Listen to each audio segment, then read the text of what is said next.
23 अप्रैल 2021। वैसे तो यह एक सामान्य तारीख है, लेकिन सिवान के लिहाज से यह तारीख काफी अहम था। दरअसल इस तारीख तक सिवान समेत देश भर को यह मालूम हो चुका था कि सिवान के पूर्व सांसद मोहम्मद शहाबुद्दीन को कोरोना संक्रमण हुआ है। हालांकि शहाबुद्दीन के समर्थकों में इस बात का आक्रोश था कि आखिर पूर्व सांसद का ट्रीटमेंट एम्स या किसी बड़े अस्पताल में क्यों नहीं हो रहा है। असल में शहाबुद्दीन को दीनदयाल उपाध्याय अस्पताल में भर्ती किया गया था। शहाबुद्दीन समर्थकों का आरोप था कि शहाबुद्दीन के इलाज में लापरवाही की जा रही है। शहाबुद्दीन समर्थकों का मानना था कि शहाबुद्दीन को जानबूझकर दिल्ली के एम्स में न ले जाकर एक छोटे से अस्पताल में भर्ती कराया गया था, जहां अपनी सांसों के लिए जंग लड़ते लड़ते शहाबुद्दीन हार गए। कोरोना के माहौल में शहाबुद्दीन के निधन के बाद हर किसी की निगाहें पूर्व सांसद के बेटे ओसामा साहब पर पड़ गई।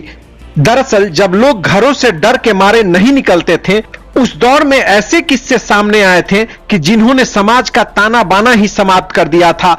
मां बाप के कोरोना पीड़ित होने पर उन्हीं के अपने बच्चों ने घरों में घुसने नहीं दिया।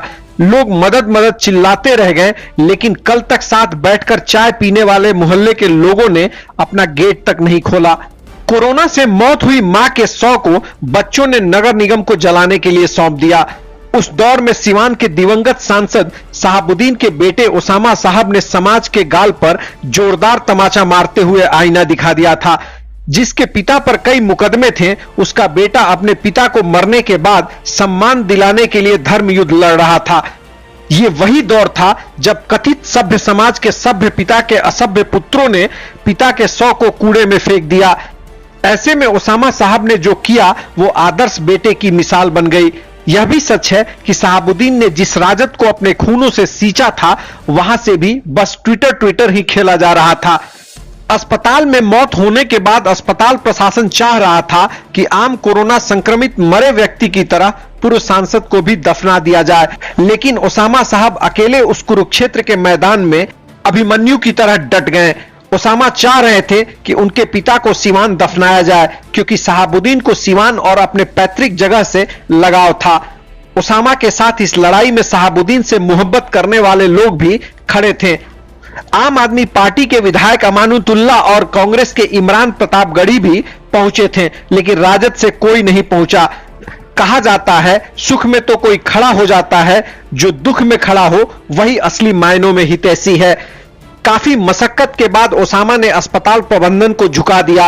अस्पताल प्रबंधन ने ओसामा को 100 सौंप दिया, लेकिन 100 को सिवान न ले जाने का सुझाव दिया। ओसामा ने जिम्मेदार नागरिक की भूमिका अदा करते हुए सुझाव माना और पिता को दिल्ली आईटीओ के पास दफना दिया। जब शहाबुद्दीन को दफनाया जा रहा था तो उस पिक्चर को देखें तो वहां राजद का सांसद से लेकर वार्ड पार्षद तक नहीं दिख रहा था।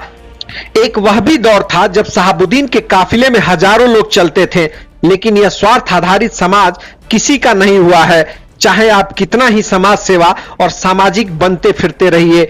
बहरहाल शहाबुद्दीन के करीबी मानते हैं कि जब कभी ओसामा को अपने पिता की कमी खलती है तो वह शहाबुद्दीन के कब्र पर सुकून के लिए दिल्ली चले जाते हैं।